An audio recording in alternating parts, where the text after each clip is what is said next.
Hi, this is a video we're making for Patreon only. This won't go out on social media.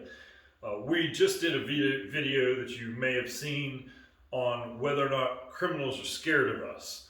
So this is going to tag on to that with some additional information that goes quite a bit deeper. So, are criminals scared of us? Well, the answer to that is no, they're not. I don't care what kind of a gun, knife, whatever you have, they're not scared of guns and knives and all. They deal with them every day. What they're scared of is someone who will hurt them. That's what they're scared of.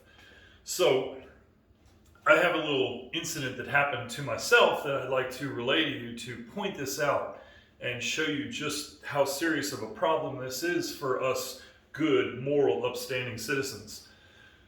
I was outside of a training facility in a large town that trained security guards. And so there was lots of gunfire going off in the building all the time. You could hear it outside the building. It was in a city, so everybody knew what was there and what was going on. People lived there, dealt with the noise on a daily basis. And I was standing outside of the business with three other guys. There were four of us. I was the small guy. I'm 6'3", 250 plus pounds. I was the small guy in the group of four people, standing on the sidewalk, talking. While we're sitting there talking, a 12-year-old boy on a bicycle rides up. He's just rides up and stops with inside of our personal space. Everybody's got this 3-foot circle personal space stuff. He pulls up right tangent to the line. He's inside our personal space and starts to do an interview. And if you're unfamiliar with an interview is, hey, buddy, can you spare a buck? No one cares about the buck. Or, hey, buddy, you got a light? They don't even have a cigarette, right? So what the interview is a process of verifying, is this person a good victim? So a criminal already has made a decision that you are who they want to attack when they start an interview. So the interview is kind of like a double check to make sure that I'm not going to get into trouble by attacking this individual. So this 12-year-old rolls up to 1,000 pounds of testosterone-filled man, right? And we're right outside of a security training facility. And this little 12-year-old rolls up on his bike and starts to interview us to see what can he get out of us. Do you think that 12-year-old was scared of us? No, not at all. He had no concern that we were any danger to him whatsoever. Stop and think about that. You see, the difference is that the 12-year-old was street smart. We largely are not. The 12-year-old survived in an environment that would have killed me at that age. He survived in that environment, probably thrived there. That 12-year-old is more street smart than I will ever be. These are hard things to face, hard facts to accept.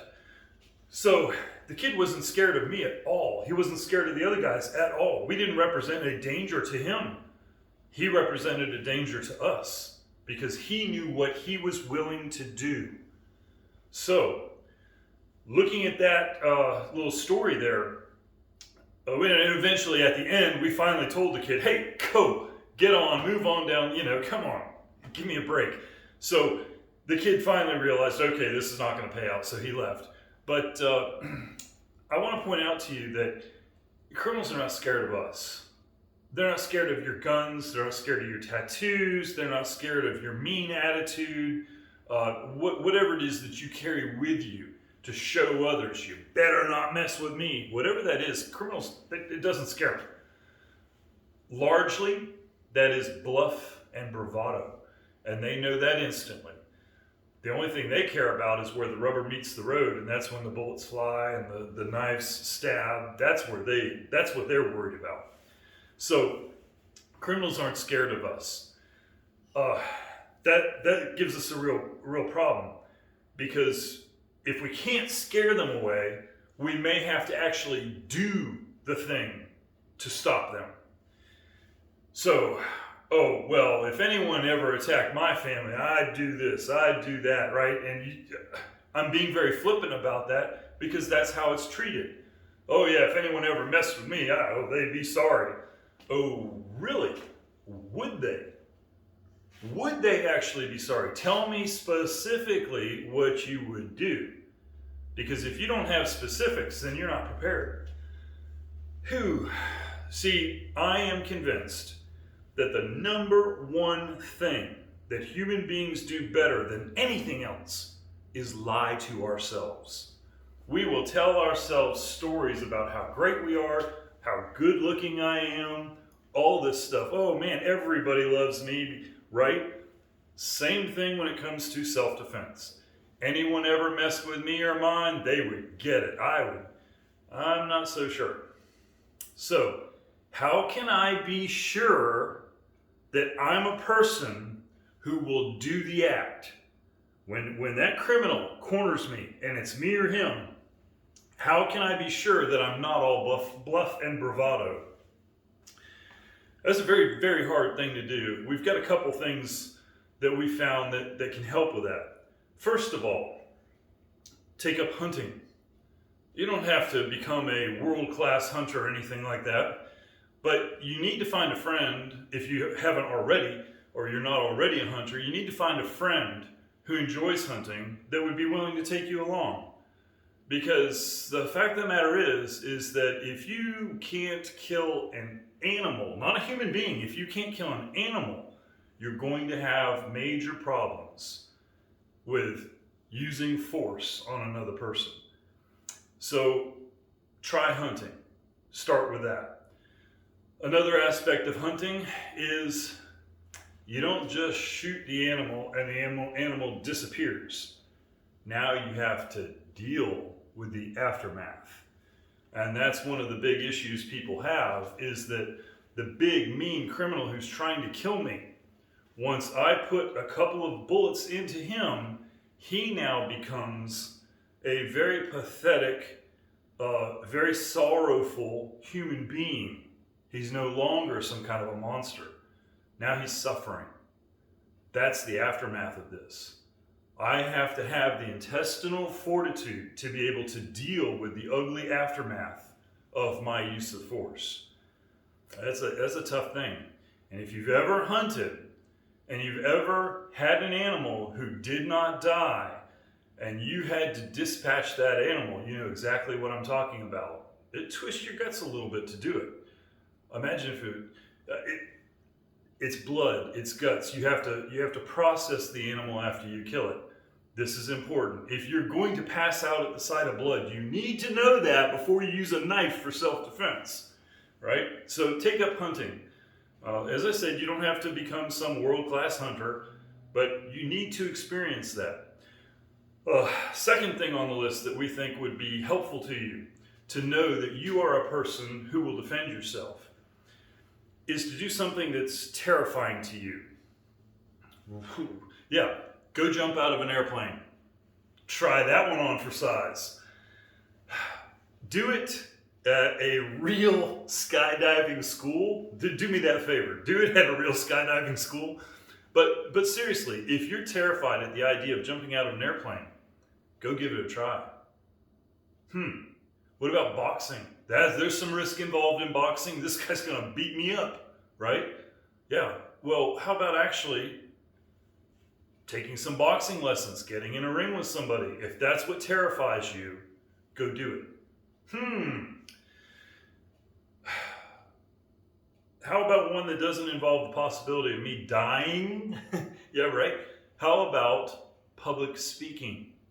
If public speaking terrifies me, I ought to go find an opportunity to speak to a group. And if that's something that really bothers me, public speaking really bothers me, I ought to go start out with a group of 2 or 3. Maybe read books at the library to small children.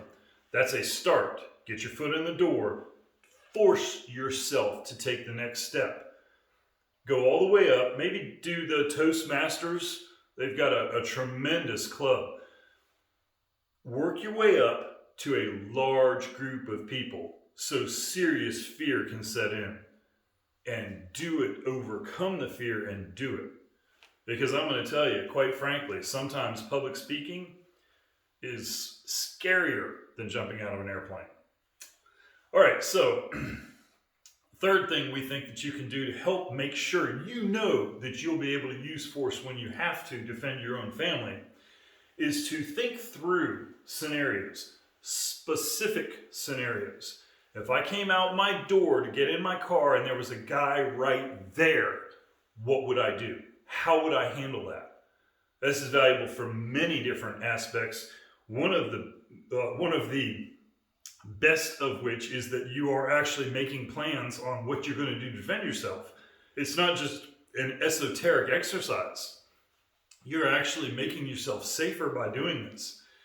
And then envision yourself doing those things. It's a lot of work to do this. Trust me, I know.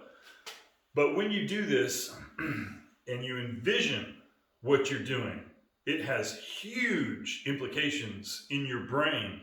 You will succeed when you face this situation. That's very valuable. And also, it'll help you to see, well, in this scenario, I would never do that thing. Now we're beginning to find where our boundaries are. And then, of course, introspection could help us to determine that we're not changing that boundary, or perhaps maybe I can change my boundaries and I can grow a little bit in that regard. That would be very, very valuable to know. And then the fourth thing that we have on our list that we think that would help you to know that you'd be willing to use force is to go out in public somewhere, come across a perfect stranger you never met before, and tell them you hate them. That's a tough one. That's a really tough one. I hate you. I think you're a horrible person. The world would be better off without you here. Go up to a perfect stranger and say that. And then the first thing we're going to hear is, oh, I wouldn't do that because I might set off an altercation. Well, I'm going to tell you that you can stop that from happening. You can fix all kinds of problems by saying, I'm sorry, I thought you were someone else. I mistook you for someone else I know. You look just like another person I know. I'm very sorry. And then leave. It's very simple. It's not complex to do that. So if you did get the 1 in a million, and trust me, it'll be 1 in a million who would want to make an issue out of you saying this to them, there's a trap door, there's an escape. Just simply apologize. You weren't who I thought you were. I'm sorry, I'm very sorry. I hope you have a great day, and leave. And that's going to be all of it.